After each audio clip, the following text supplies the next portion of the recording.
Olmaliq shahriga 13 yoshli bola hokim bo'ldi. Assalomu alaykum kanalimiz kuzatuvchilari. Kanalimizda yangi bo'lsangiz, like va obuna tugmasini bosishni unutmang.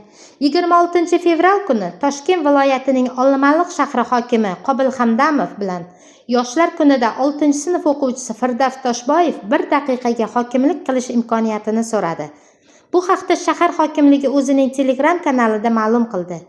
Qayd etilishicha, yoshlar bilan uchrashuv davomida Firdavs Toshboyev shahar hokimi o'rnida 1 daqiqa o'tirishni so'ragan. Shahar hokimi Qobil Hamdamov unga bu imkoniyatni bergan. Men Olmaliq shahridagi iqtidorli yoshlardanman. Hozir 300 ta orzu va maqsad haqida gap ketdi-da. Ana shu 300 ta orzudan bittasini amalga oshirsak bo'ladimi? 1 daqiqaga sizning o'rningizda bo'lib tursa maylimi deya so'ragan o'quvchi bola. Shahar hokimi bu taklifni qabul qilgan va maktab o'quvchisiga rahbarlik qilishni imkoniyatini bergan. Ammo atigi bir necha savol va murojaatdan so'ng u rahbarlik mas'uliyati naqadar og'ir ekanini his qildi.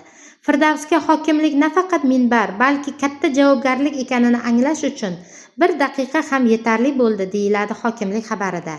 Eslatib o'tamiz, avvalroq O'zbekiston Respublikasi Prezidenti Shavkat Mirziyoyev Ko'ksaroy qarorgohida yoshlar bilan uchrashuvi chog'ida jonli ijroda qo'shiq kuylagan 4-sinf o'quvchisiga mashina sovg'a qilgan edi.